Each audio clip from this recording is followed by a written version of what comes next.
discussed about decision making statements. Now I'm going to discuss about loop control statements. So what is a loop control statement? So if you want to perform a repetitive task, what task? A repetitive task. Suppose if you want to do something again and again, then we need loop control statements. So this perform, what is that? Loop control statements performs a repetitive task.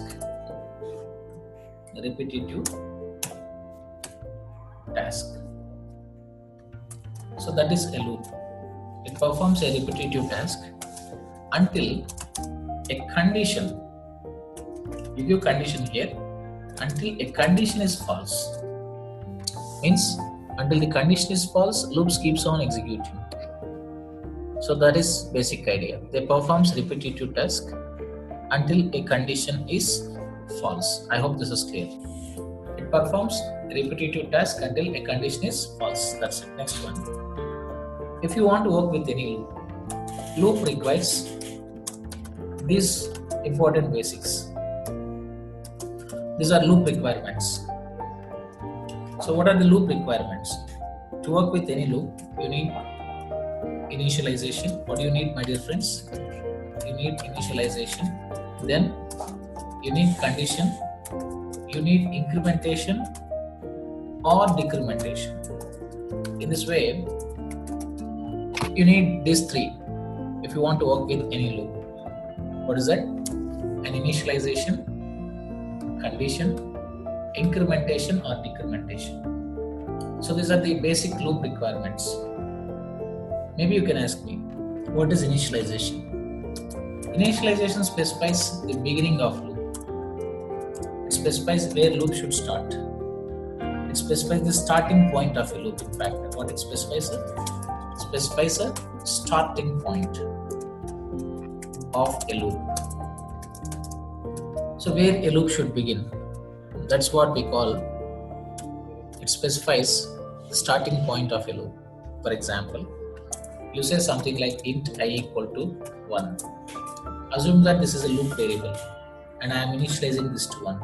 It means the loop starts with the 1 and this is called initialization. I hope this is clear to all of you. What do you call? This is called initialization. So means you should specify with what value your loop should start, either 1 or 10 or 100, whatever it is. Second thing is condition. What is condition? When you talk about condition, a condition specifies how many times a loop should execute. It specifies how many times a loop should execute. A loop should execute. I hope this is clear. That is condition. Suppose I want to execute a loop for 10 times, first 10 times. So then the condition look like this, I less than or equal to 10. Means as long as the value of I is less than 10, loop keeps on executing. It keeps on repeating. I hope this is clear. So what is condition? It specifies how many times your loop should execute. This is also very important. Incrementation or decrementation. Maybe somewhere in last video, in my previous video, I had discussed about this unary operators. The purpose of incrementation or decrementation, it doesn't mean that we should use unary always, but incrementation or decrementation.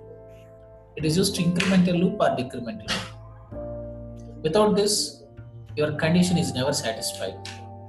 If you don't use incrementation or decrementation, what is that? The condition is never satisfied. So for example, I++, incrementation can be in different forms, I++, n equal to n/10. You don't need to worry what is this, because when you keep doing programming, you come to know about all this, what is this and what is this, all this. But this is how incrementation is. Excuse me. So without this, condition is never satisfied, and if condition is not satisfied, the loop keeps on executing and executing and executing, which may lead to infinite loop. What loop? infinite loop. I hope this is clear. So these are the basic requirements to work with a loop. I hope this is clear. And in Java, we have three types of basic loops. Of course, you have one more for each four. But now I'm going to discuss about the basic loops here. Even these are there in C, C++, and even C#. So in fact, I can tell you are learning not just Java, but even C, C++, even C#.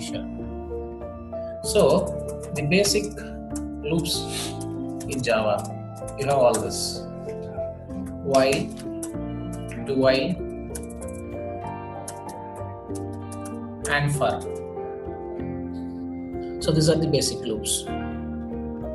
I hope this is clear to all of you friends. Got some idea about loops? What is a loop? Why do we need loops? What are the basic requirements to work with loop? I hope this is clear to all of you. In the next video, I'm going to discuss